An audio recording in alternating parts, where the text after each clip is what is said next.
So when he says bid her devise, he's saying like tell her to figure out, devise is to think of some means to come to Shrift this afternoon, some way that she can get, out of the house, out of her parents' house and into confession, into church, so that she can be married.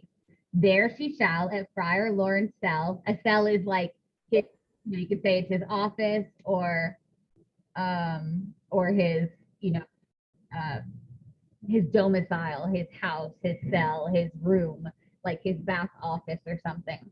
There she shall at Friar Lawrence's cell be shrived and married.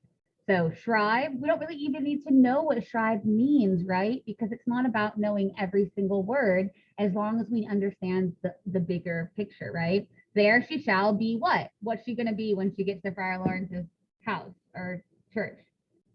He's gonna get them married. Yeah, he's gonna marry her. He's gonna marry Romeo to Juliet. He's gonna officiate their marriage.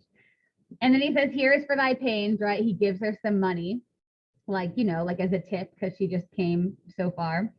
And then he tells her the second part of the plan. Okay, and this is what your fourth loyalty entry is. So I would recommend that right now you start copying down the lines since we're talking about it. I see some of you are already doing it.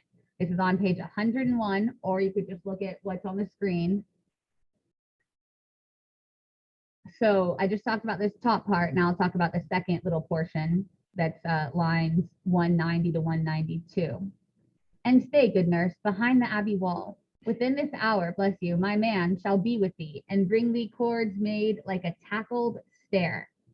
So even if you're not sure exactly what all of these words mean, bless you, you could just kind of start translating, right? And stay where you are, sweet nurse, behind the abbey wall. Within this hour, my man shall be with thee and bring thee cords made like a tackled stair. So the abbey wall, like the church's wall, stay close by because I'm going to send one of my men to meet up with you, and he's going to bring you cords made like a tackled stair. What do you think he's talking about? What's cords made like a tackled stair? What if I tell you cords are ropes?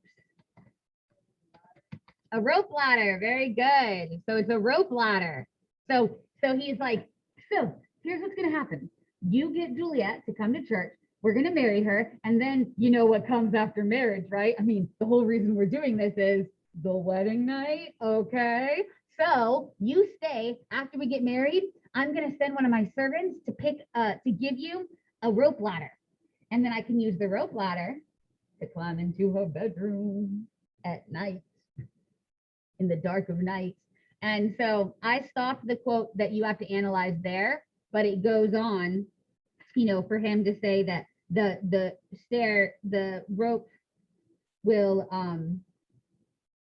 and bring the cords made like a tackled stair, which to the high top gallant of my joy must be my convoy in the secret night. Farewell, be trusty, and I'll quit thy pains. Farewell, commend me to thy mistress. So he's like the rope ladder is gonna bring me to my joy, which is Juliet. I mean, because really we got to remember that like this is just like two hormonal teenagers trying to make it happen, Captain. And that is the beginning of the end, really, because when you rush, bad things happen. Friar Lawrence says one of my favorite lines. He says, I don't want to misquote it. He says, wisely and slow, they stumble that run fast. Like, wisely and slow, they stumble that run fast, right? Like the idea that like slow down because when you go fast, you mess up. Yes. Like how would they make one, or like how would it help him get into the like it would be like he would be it would be like climbing up into her window. So how